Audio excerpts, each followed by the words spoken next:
Hello everyone स्वागतम जनाइছোঁ মোৰ অন্য এটি ৰেচিপিলৈ আশা কৰিছোঁ সকলোৱে চাই ভাল পাব তেনেহলে বলক ভিডিঅ'টি আৰম্ভ কৰোঁ প্ৰথমতে মই গোটা মছলা লৈছোঁ জিৰা ধনিয়া চফ আৰু জালুক এইখিনি মই কেৰাহীখন গৰম হ'বলৈ দি মাত্ৰ 1 মিনিটৰ কাৰণে ভাজি লৈছোঁ ভাজি ললে মানে পিচিবলৈ খুব সোনকালে হৈ যায় আৰু হেতু কাৰণে মই ভাজি লৈছোঁ এতিয়া ভালদৰে ভাজি পেলাই মই ভালকৈ পিচি লৈছোঁ তাৰ লগতে মই আদা নহৰু আৰু এটা পিয়াজ ভালদৰে পিচি লৈছোঁ লগতে মিহি মিহিকৈ দুটা পিয়াজ কাটি লৈছোঁ তাৰ লগতে ইলাইচি দালচিনি আৰু লং গোটাকৈ লৈছোঁ এয়া মুৰ্গী মাংস আধা কেজি আৰু এয়া আলু নিদিয়াকেতো মাংস হ'বই নোৱাৰে হেতু মানে মই আলুখিনি প্ৰথমতে তেলতে নিমখ অলপ দি ফ্ৰাই কৰি লৈছোঁ মানে ফ্ৰাই নকৰাকেও দিব পাৰি ফ্ৰাই কৰি দিলে মানে কি হয় মাংসৰ কালাৰটো ধুনীয়া আহে আৰু মানে আলুটো পটককৈ ভাঙি নাযায় আৰু খুব কম সময়তে হৈ যায় হেতু কাৰণে মই ৰঙা হোৱালৈকে ফ্ৰাই কৰি লৈছোঁ মানে ৰঙা হৈ যোৱাকৈ ফ্ৰাই হৈ যাব তেতিয়া মই কাঢ়ি ল'ম এতিয়া মই কাঢ়ি ল'লোঁ বাটি এটাত এতিয়া সেইখিনি তেলতে মই ইলাইচি দালচিনি আৰু 3টা লং লৈছিলোঁ সেইখিনি দি দিছোঁ আৰু এখিলা তেজপাত ইয়াতে দি দিছোঁ পিচি পেলাইও দিব পাৰে কিন্তু যেতিয়া তেলত দিলে মানে ইয়াৰ ফ্লেভাৰটো অলপ বেলেগ হয় খাবলৈও খুব ভাল হয় এতিয়া অলপমান লৰাই দিছোঁ তাৰ লগতে মই যিখিনি কাটি লৈছিলোঁ পিয়াজ সেই পিয়াজখিনি ইয়াতে দি দিছোঁ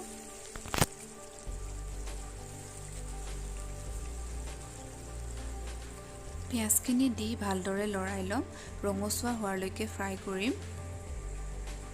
পিয়াজখিনি ৰঙচুৱা হোৱাকৈ ফ্ৰাই কৰিলে মানে মাংসৰ কালাৰটো খুব ধুনীয়াকৈ আহে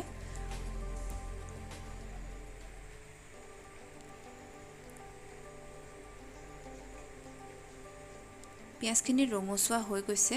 এতিয়া মই যিখিনি আদা নহৰু আৰু পিয়াজৰ পেষ্ট আছিলে সেইখিনি ইয়াতে দি দিছোঁ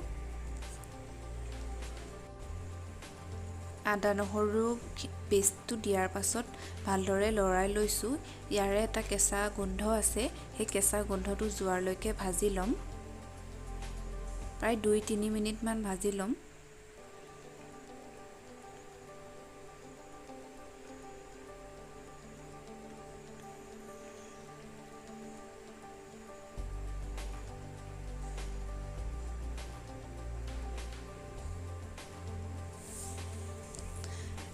আদা নহৰু কেঁচা গোন্ধটো যেতিয়া গুচি যাব তেতিয়াই মই ইয়াতে হালধি দিছোঁ হালধি নিজৰ জোখ অনুযায়ী দিছোঁ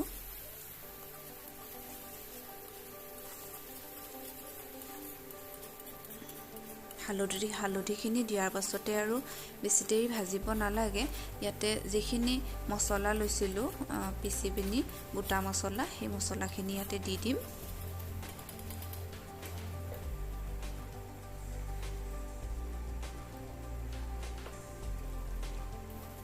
মছলাখিনি দি ভালদৰে লৰাই ল'ম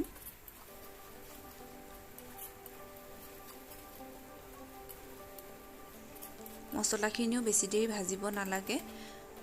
মছলাখিনি দিয়াৰ পাছতে ইয়াতে এতিয়া যিখিনি মাংস লৈছোঁ মাংসখিনি দি দিছোঁ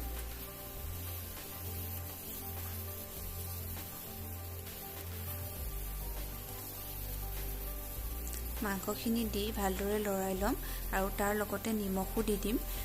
ভাজি থাকোঁতে নিমখটো দিলে নিমখৰ যিটো সোৱাদ মাংসত খুব ধুনীয়াকৈ সোমাই যায় সেইবাবে ভাজি থাকোঁতেই দিব লাগে তাৰ মাজতে মই ৰেড চিলি মিট মছলা আৰু অলপমান গৰম মছলা ইয়াতে দি দিছোঁ এতিয়া মাংসখিনি পুৰা ৰঙচুৱা হোৱালৈকে ফ্ৰাই কৰিম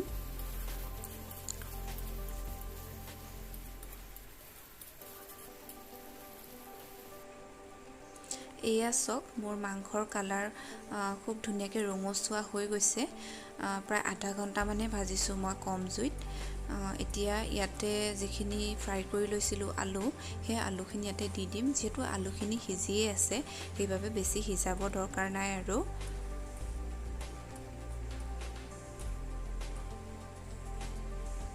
আলুখিনি দিয়াৰ প্ৰায় 5 মিনিটমান ফ্ৰাই কৰিলেই হৈ যাব।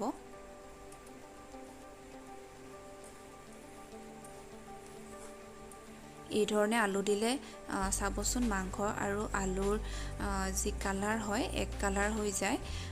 দেখিবলৈ খুব ধুনীয়া লাগে বা মাংসৰ মানে যিটো কালাৰ বগা হৈ নাথাকে আৰু। এতিয়া প্ৰায় 5 মিনিটমান ভজাৰ পাছতে ইয়াতে গৰম পানী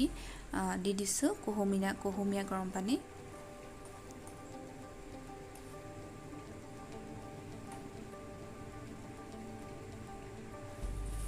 পানী নিজৰ জোখ অনুযায়ী কিমান জোল খাব বিচাৰে সিমানখিনি দিব লাগে। মই যিহেতু বেছি জোল নকৰোঁ সেইবাবে বেছি দিয়া নাই। এইখিনি যিহেতু আৰু শুকাব উতলি মেলি, সেইবাবে মই কমাই দিছোঁ।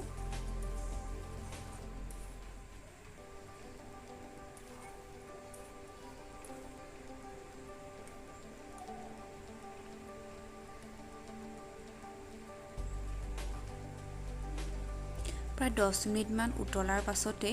মাংসখিনি হৈ গৈছে আৰু এতিয়া মই ইয়াতে অলপমান গৰম মছলা দি দিছোঁ, যিহেতু নমাবৰ সময়ত গৰম মছলা অকণমান দিলে খাবলৈ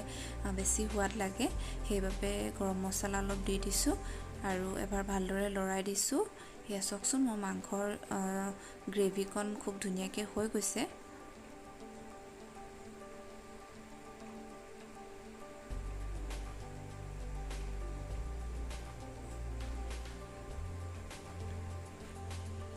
এতিয়া আমাৰ মাংসৰ গ্ৰেভিখন খুব ধুনীয়াকৈ ৰেডি হৈ গৈছে। যিসকলে এই ধৰণে খাব বিচাৰে সেইসকলে এনেধৰণে বনাই খাব পাৰে।